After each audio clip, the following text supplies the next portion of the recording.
The Philippines is a very unique country. Unlike other countries where beauty queens are just winners of a television show, in the Philippines, you're treated like a president of a country. Kasi meron silang hidden agenda. Yeah, I will sponsor, pero date tayo.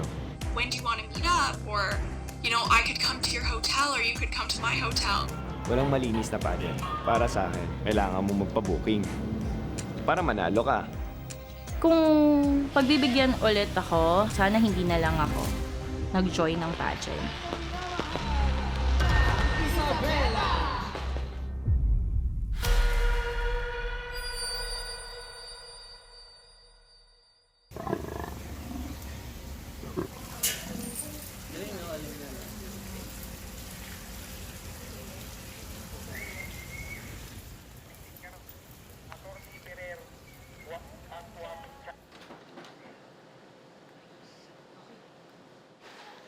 Well, lahat ito nanggaling sa iba-ibang bansa.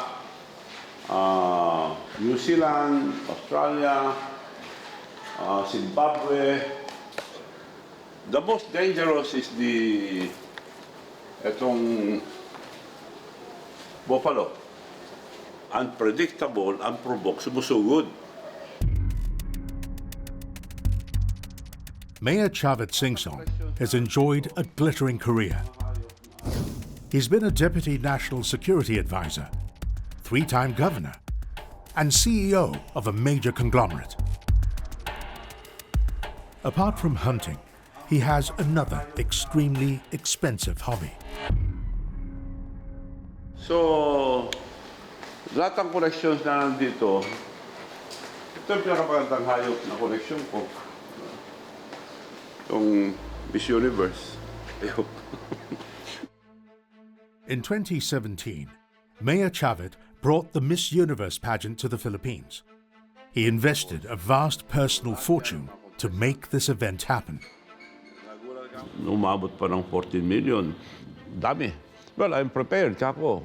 Well, bumili ako ng 30 new buses for Miss Universe only, kako. And I bought a new yacht for Miss Universe, a jet, 148-seater. Sinabi ko nga noon, baka malugi ka, sabi nila, no, okay lang ako. It's worth it. Nakilala buong Pilipinas. Nakilala rin mga Pilipino. So, yun ang worth noon. It did wonders for his profile, too. Within 2 years of the pageant, Chavit Singson and his family scored a string of victories in local elections. By bankrolling the Manila pageant, he's essentially tapped into a national obsession.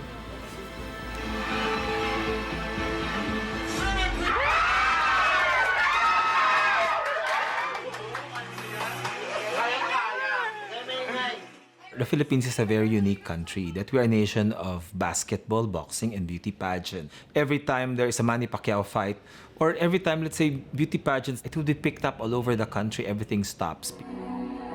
That's her up! The new Miss Universe! Kapit Pilipinas!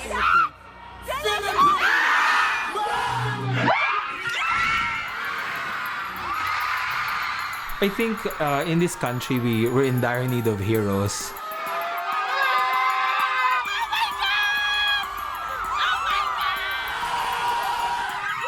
It made people realize that somebody who comes from a far-flung area in the Philippines can probably stand a chance of making it with the rest of the world.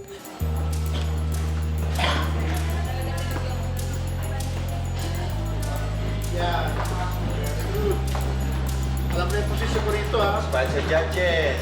Judges na to. Opo. Arlita Luis Malia, 19, from the home of Pageant Festival, Municipality of Angadanan. Mara Isabel April Roda, 19, from the home of Calamansi Festival, Aurora. A string of international pageant victories has led to a huge rise in pageant hopefuls. Local beauty contests have sprung up across the nation. Every village, city, and province now has their own beauty queen. Would you describe yourself as a modern woman or a woman of tradition? Okay. Thank you, Miss Antonaria. Wait, another. Can I have another question, please? Okay, what makes you happy? Like these girls, 21-year-old accounting graduate Honey Bear Parinas was competing in local beauty pageants. But now, she's moving up into the big league.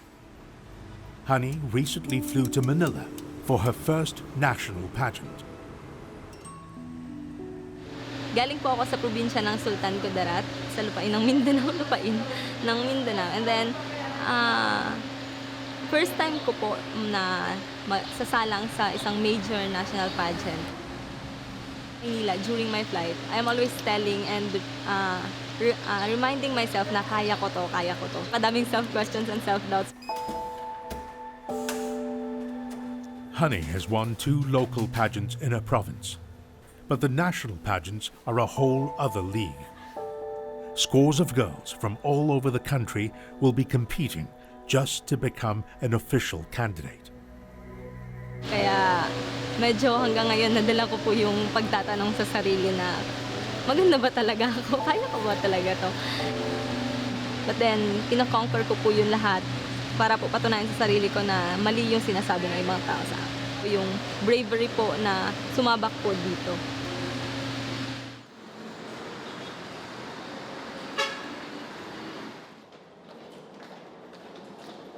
I'm the only breadwinner at home. I took quite a while of time to make this decision.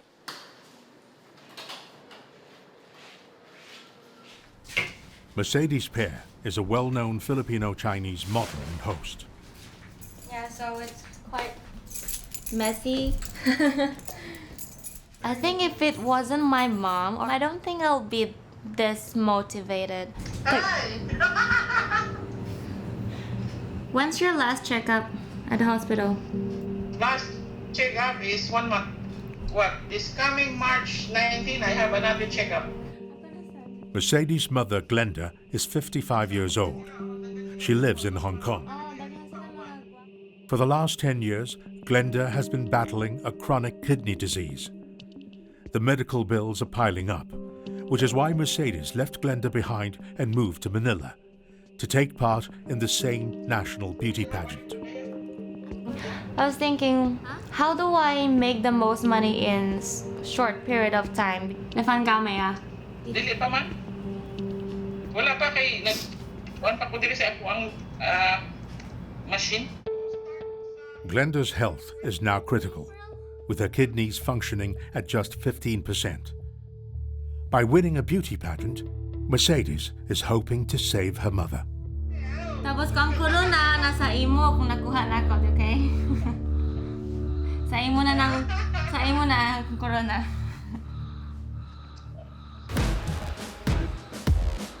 It's a bold gamble with a big payoff. Winning can launch Mercedes as a major celebrity in the Philippines, and endorsement deals can run into millions.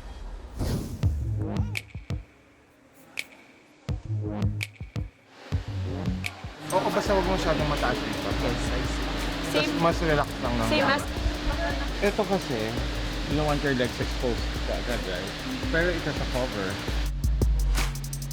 Rahil Flores has been running his beauty boot camp for 25 years. He helps hopefuls like Mercedes and Honey to win pageants.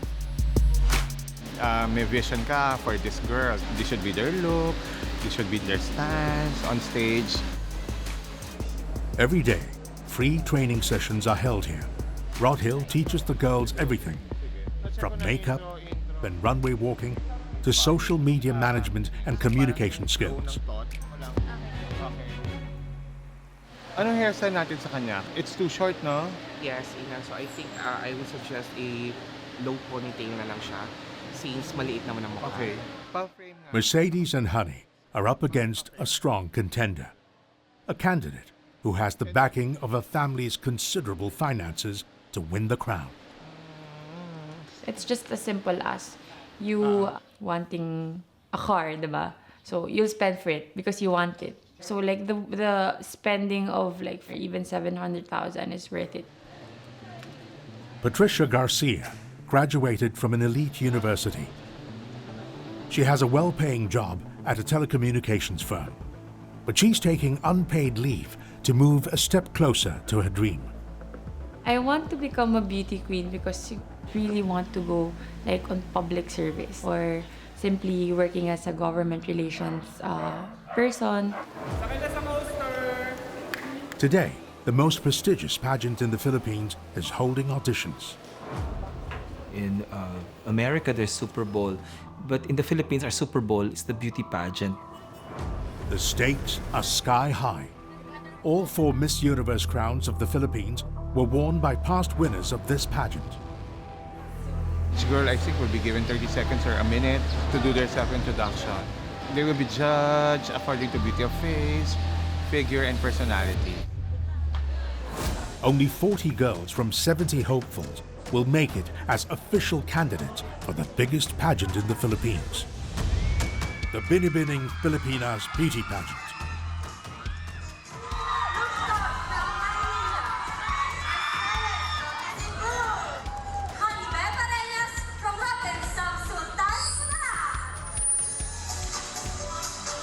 The competition is tough.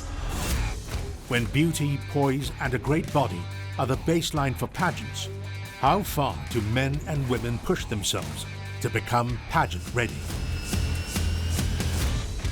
Kailangan mong magkarga.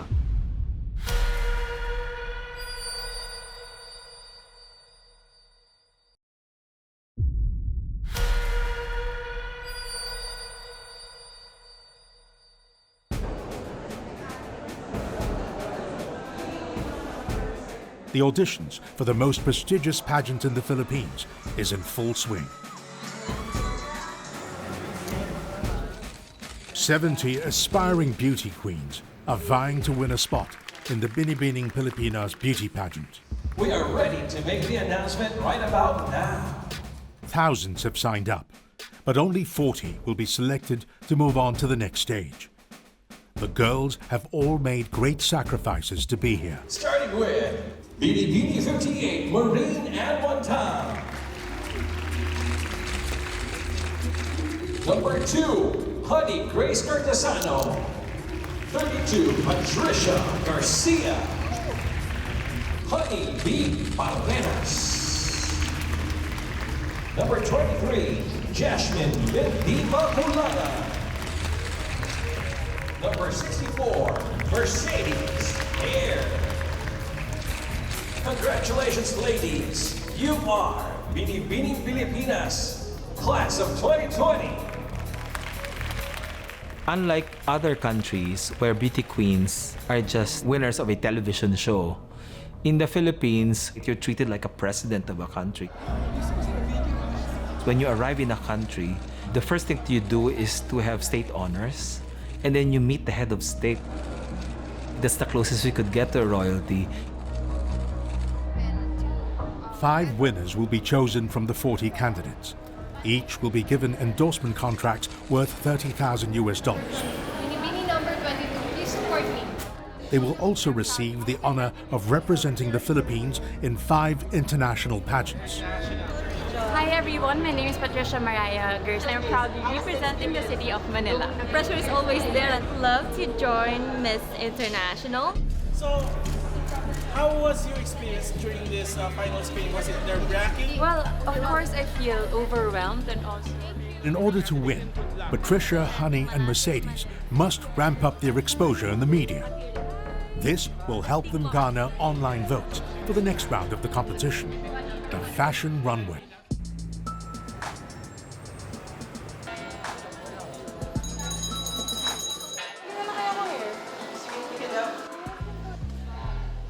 Binibini required kasi parang something that tells about you. So it's just gonna be presented in the press presentation during our passerella. Doon talagang tingin. But the road to victory is a costly one. Patricia has spent over $14,000 US on her makeup and wardrobe and must invest thousands more to create a series of videos. This will help her stand out in the competition.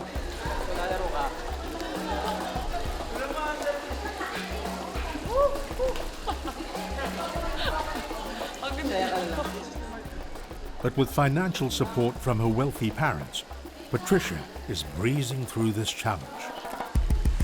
I have my team with me. I have my photographer and video editors.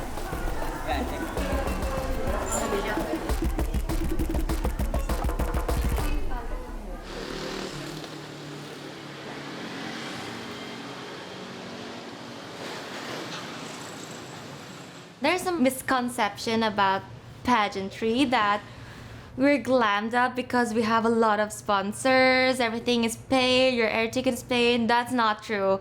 Like a lot of girls, they have a budget, like maybe 500K or 700K. Joining a pageant, definitely it's not free. Unlike Patricia, Mercedes is struggling to cope. She left her modeling career in Hong Kong to take part in this competition. So is it okay if I put this in But lack of funds threatens Mercedes' ability to meet the pageant's basic requirements. So how did I make this happen? I contacted different people online. Will you be interested to do a collaboration with me? So, hey, can you help during this day? Would you like to send some dresses over that I can shoot with your dresses as well? So maybe I change to my phone first. Sure.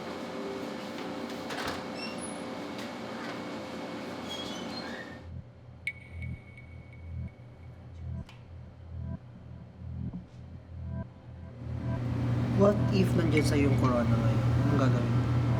Ngayon? So, picturein mo ha. Napipicture mo na ba? Game. I think I'll cry just thinking about it. Hindi, but It's okay. hindi nila alam yung story. And, you know, I know your mom is so proud of you right now. Kaya sinasabi mo, chill lang siya. Kasi it doesn't matter yung crown sa kanya, you're already a winner, darling. Kaya lang yun. Can't talk.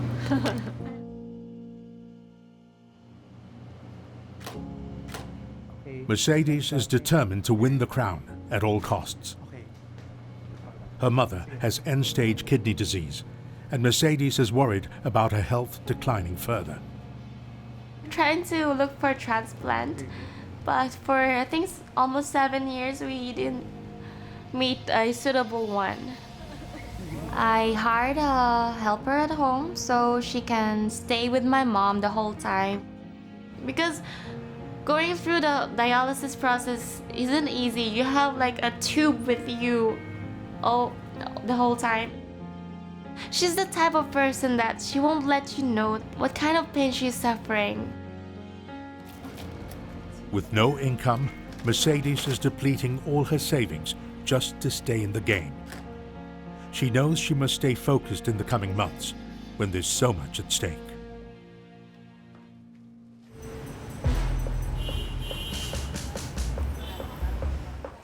In the Philippines, pageantry is hard work.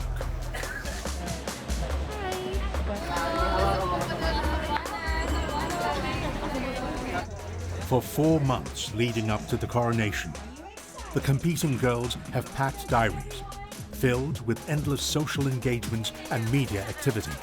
Take your spot in the stage and show off your great crowns. Throughout their candidacy, the girls are subjected to a grueling regime.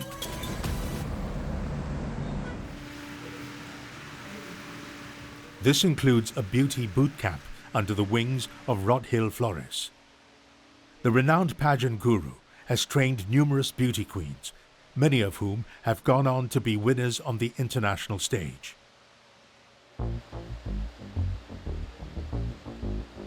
Slowly put your weight on your left foot.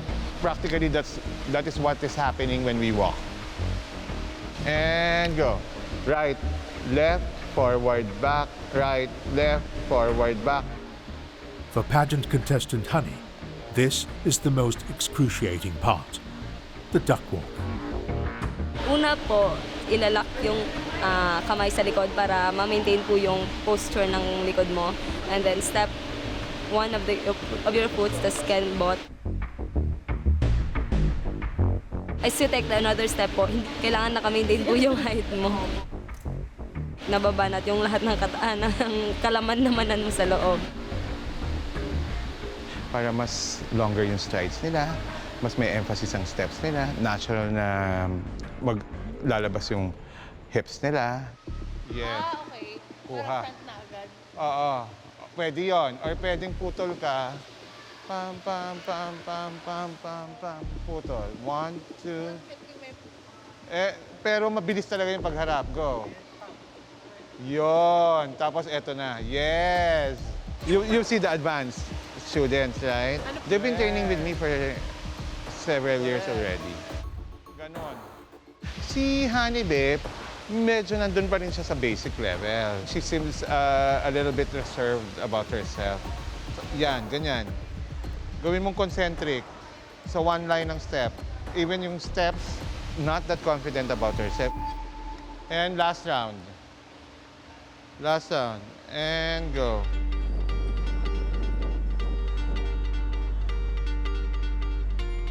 It's not just women who are pulling out all the stops to win at beauty contests.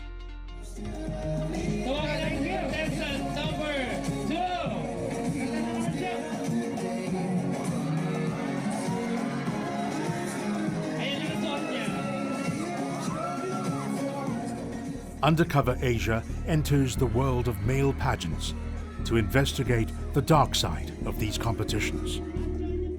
Sa babae is diet lang, then gym. Okay lang. Sa lalaki kasi, maganda yung katawan mo, maganda yung preparation mo. 25-year-old Gerald is preparing for an upcoming pageant. He wants to remain anonymous because his illegal methods of training would disqualify him. Sa pampabalik pa lang, mahal na. To the point na kaya mo nang bumili ng isang sariling kotse, sariling bahay sa isang taon kung sakaling papageant ka paragi. Diba? Kahit regular kang nag-gym, kailangan mong magkarga. Charging up involves regular injections of illegal performance-enhancing steroids. It costs Gerald thousands of dollars a month. Hindi mo ma-achieve sa normal na pag-gym or pagda-diet yung ginagawa nilang preparation. Minsan may mga time na o-overdose mo pa yung paggamit mo ng steroid para lang makuha mo yung gusto mong katawan. Ang karga kasi nila meron sa legs, meron sa braso, meron sa tiyan. So yun yung mga part na mahirap palakihin at mahirap i-develop. Dr. Iris Carpio is a leading rehabilitation medicine specialist. He has growing concerns about the life-threatening nature of steroids.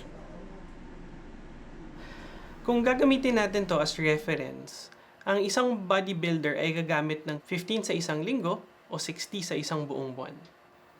Para makuha niya lang yung desired effect na lumalaki yung mga muscles niya. Charging up has become a daily routine for Gerald. It's also an economic necessity. His enhanced body leads to more bookings. Pagdami ng pageant na sinasalihan. So mas malaki na yung TF mo, talent mo. For example na lang sa mga taping mo, nandun ka lang sa 800 or 1.5, ngayon naabot ka na sa 5,000 to 6,000 sa mga taping mo. Mas madalas kang makaka-workout sa steroid kasi hindi ka napapagod eh. Mas malaki talaga yung mabubuhat mo. Kung masyadong mabilis yung paggamit mo ng steroid, mas marami ring side effect. No? Katulad ng pagkasira ng atay, pagkasira ng kidney. Kaya maraming bodybuilders ang namamatay ng atake sa puso.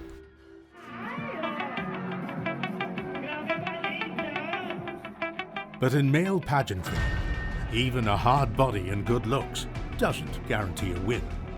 Walang malinis na pageant para sa akin. Sa 10 pageant na nasalihan ko, siguro mga nasa 3 ang malinis or 2 siguro.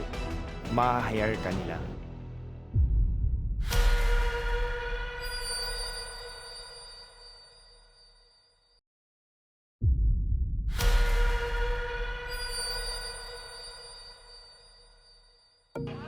Bikini number 8, congratulations! There you go! Established female pageants in the Philippines are usually run by the government or a reputable organization.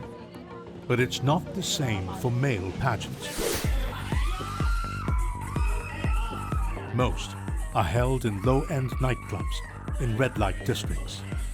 And winning these competitions comes with a heavy price. Kailangan mo magpa-booking para manalo ka. Meron na kagad mag-chat sa'yo. Sige, bibigyan ko to ng malaking puntos. Pero ano po ang papalit? Ma-hire ka nila.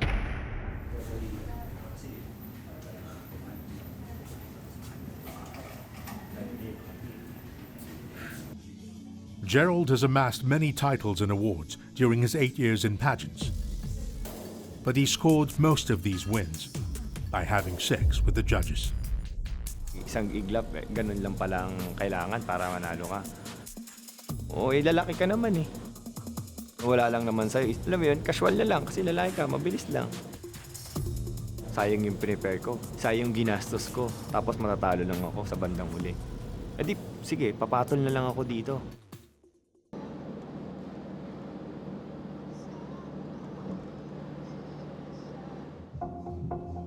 From gym fees to grooming, competing in pageants is an expensive affair, even in smaller pageants. Costs can rise to $2,000 a month. Candidates like Mike can't afford these costs, so attracting paid sponsors becomes essential. But they all want something in return. Talagang nasa ibang bansa. Tatanungin ko, pag umaga, kumain ka na ba? Parang ganun. Parang ano lang, simpleng parang jowa na gusto lang na may makakausap. Yung mga pinapasang picture, mga naka half body picture, nasa contest ka. Parang gusto nila yung mga naka-topless na damit. In exchange for photos and online companionship, Mike receives $200 a day from his sponsors. This is 10 times what he would usually earn as a blue-collar worker. Yung mga nangihingi po sa'yo gano'n, nakikita niyo po ba yung mukha nila? Wala siyang picture, wala siyang video. Boses na boses lang. Tapos ang ginagamit nila, poser na account.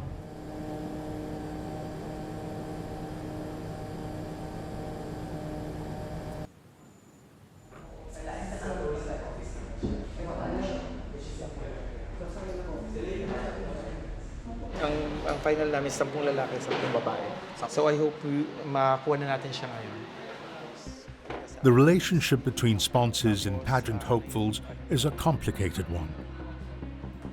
They could be corporations, private individuals, or even judges tempting candidates to offset the expenses or give them an unfair advantage. However, it's unclear if pageant organizers are privy to this wheeling and dealing. Good afternoon, my name is I'm 22 years of age. I'm not studying as of the moment. I haven't graduated as well.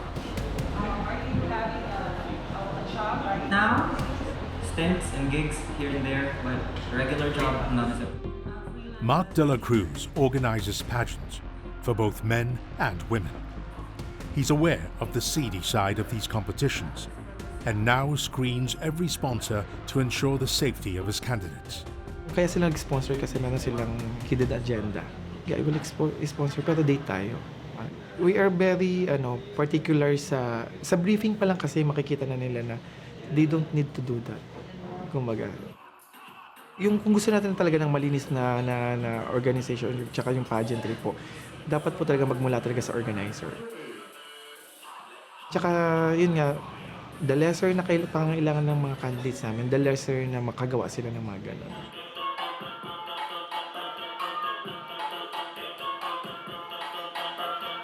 Ladies and gentlemen, a round of applause to your female aspirants for the Bini General Santos 2020. Due to the sheer number of aspiring queens, women face a greater risk of unwanted advances from predatory sponsors, who are often powerful people. These dangerous conditions has led one journalist known as William to talk to Undercover Asia about the underbelly of pageants. I work as a pageant media for 15 years. Wino-worry ko lang kasi is maaari kaming ma-identify. Kasi yung sponsor, nandito rin yung mayayaman na tao. Once na nagsalita ka against them, no, they will take everything just to make you silent. In 2018, this silence was shattered.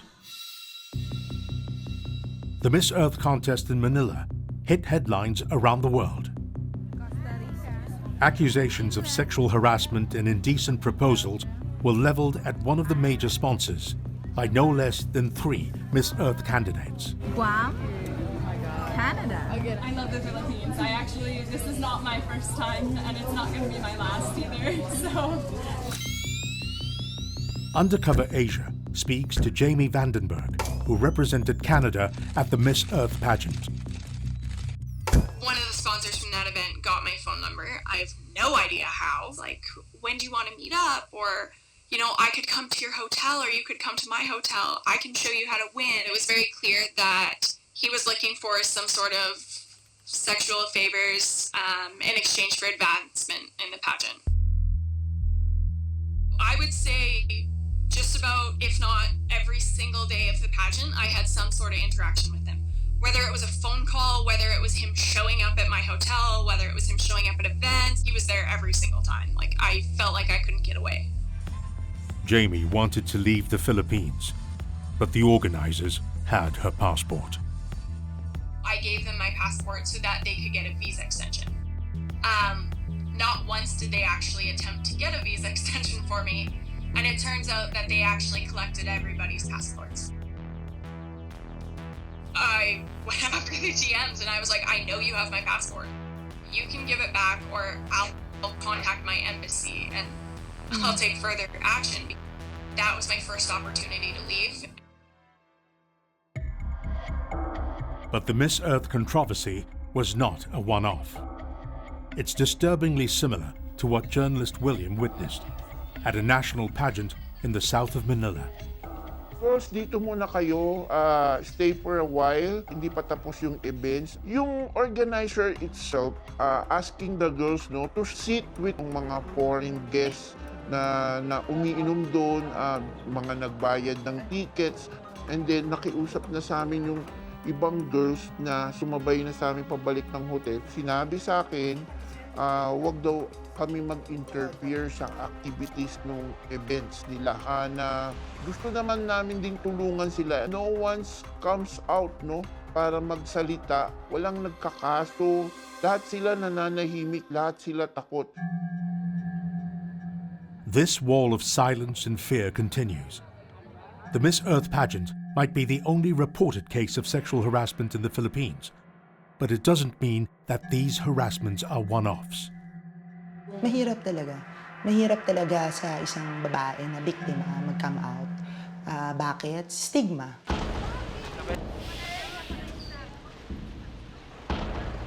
Sa kultura natin, ang sisisihin mo pa yung biktima eh.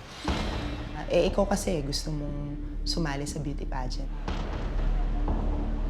Time, DJ, let's ask them, who do you think is Queen Isabella 2020?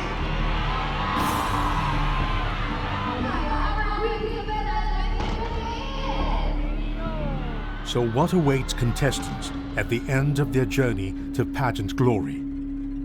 A former beauty queen finally breaks her silence over a decade after winning her crown.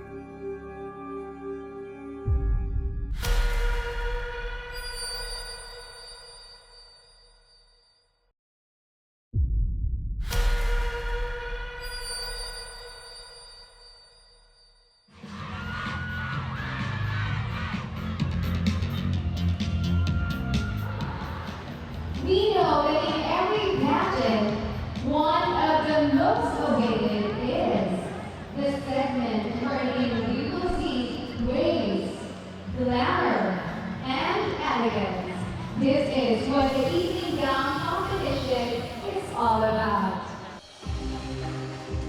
In the Philippines, pageants have become a national obsession.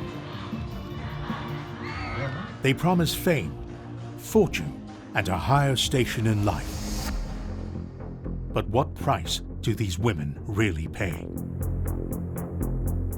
As a society, hindi pwedeng maaliw lang tayo eh.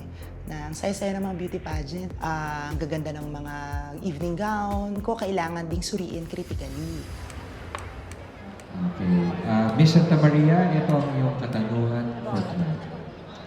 As a millennial, ano ang masasabi mo sa mga Pilipino, lalo na sa mga kabataan, na nawawala na ng pag-asa sa ating bansa?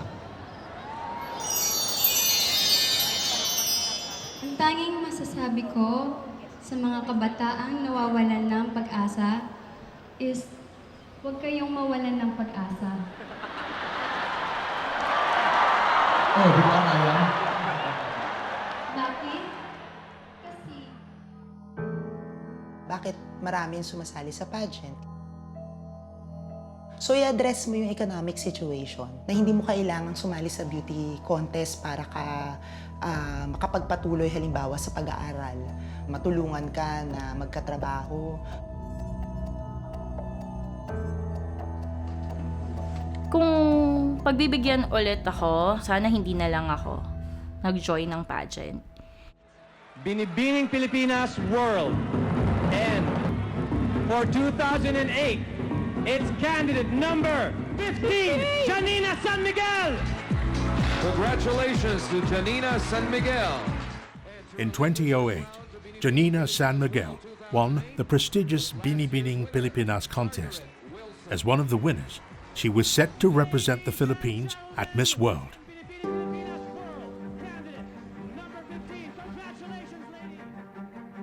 At just 17 years old, Janina was unprepared for what came next. She needed to train for the Miss World pageant, but the organizers were ruthless, enforcing isolation and strict controls. Nandun lang ako sa loob ng Araneta. Yun nga yung pinapanood ko, yung mga pageants. To get some ideas kung paano nanalo yung mga iba, yung former beauty queens during that time. Wala nga pong phone. Wala ding computer. Wala lahat. There's a point in time na nandun na yung brother ko tsaka yung daddy ko sa labas. Pero sabi nung guard, since wala kayong appointment, umuwi na lang kayo. Accidentally na narinig ko na yung lolo ko nga nasa hospital na. Ang balak pa nila, ayaw nilang sabihin sa akin na yung lolo ko mamamatay na because I'm in the middle of training. So ayaw nilang parang madistract ako. Winning the crown brought Janina lucrative endorsement deals, but it also came with sexual harassment. Tapos, nung nandun na kami, sinabi na 3 million for a one-night stand. Ay, yung 25 million, gagawin ka niya parang girlfriend. Bibigyan ka niya ng car, condo, resort, lahat. Ayun na nga yung mga maduming kalakaran nila. Ang dami talagang gustong maging girlfriend or wife ang isang beauty queen. 3 months short of representing the Philippines at Miss World, Janina handed back her crown. Kuha ko na, which is yung experiences, and rather than that, wala na. To tell you honestly, I'm really not happy during that time. Gusto ko magkaroon ng normal na work. In-insert ko dun sa mga experiences ko yung pagiging title holder. So sabi ng tita ko, alisin mo yan sa resume mo. Iba pang iisipin sa'yo ng mga tao. Janina's pageant days are long gone. She's found happiness in marriage, and now works as a call center agent at a multinational company. Much important yung family ko rather than wealth and fame. Parang ang gulo-gulo ng show business. Ang daming indecent proposal din.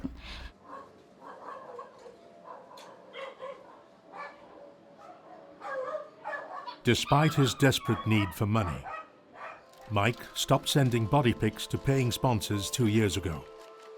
At the same time, his son was born.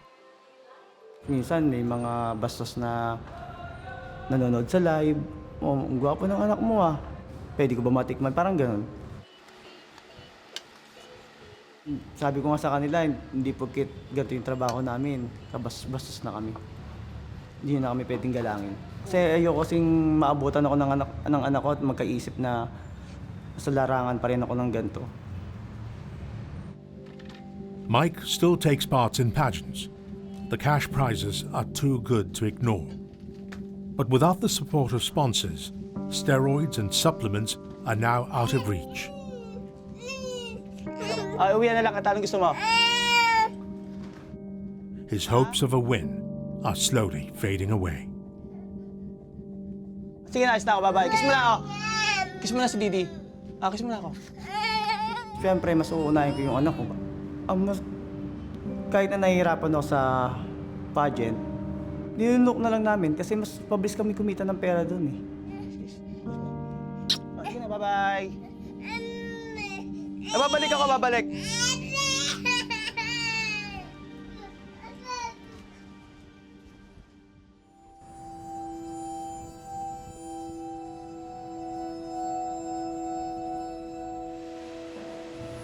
My friends doesn't understand why do I keep joining pageants.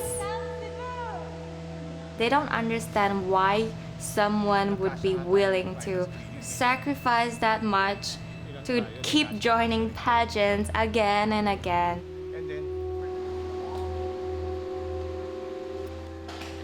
Although the coronation for Binibining Pilipinas is a few months away, Mercedes is beginning to worry.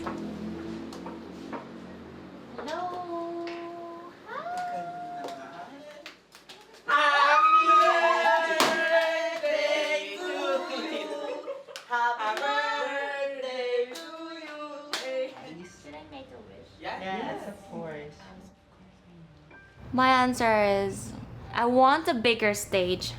I want to build a career here. But without the crown, Mercedes will not be able to provide better treatment for a mother who is critically ill. Beauty queens who were popular for 2-3 years and then they get forgotten. There has to be a kind of reinvention kasi hindi rin maganda yung masyadong marami yung pageants. Best plan is we join once and then we get it once. Kunwari, plan B, touch wood.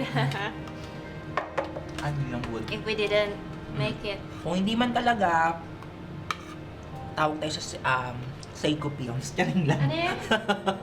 Seiko films, yung mga sexy films na joke lang. Maraming girls dyan na nagtatry ng second to third. Yung first try nila nagra-runner up and then the second try, heartbreaking kasi semi-finalist. Merong ibang suicidal, may 1 week. But at the same time, kami naman yung huhugutan mo ng lakas after. Hindi man tayo palaro yun eh. Di ba candidate number 34? Talk to yourself. Ang ganda mo dyan. Thank you. Di ba? Ano pong pakiramdam, ma'am, na may anak kayong binibini? Masaya. Alam mo, hindi naman ako nag-expect na manalo, matalo. Ay parang sa akin yung ano niya sa buhay niya yun eh. Pangarap niya sa buhay niya. Pagbutihan mo Asti, laban lang. I know how she thinks, but first time to her saying that. So Everyone, let's find out if your verdict is right. Our Queen Isabella 2020 is...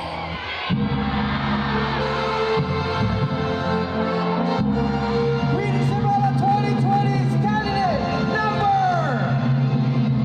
19, Janina!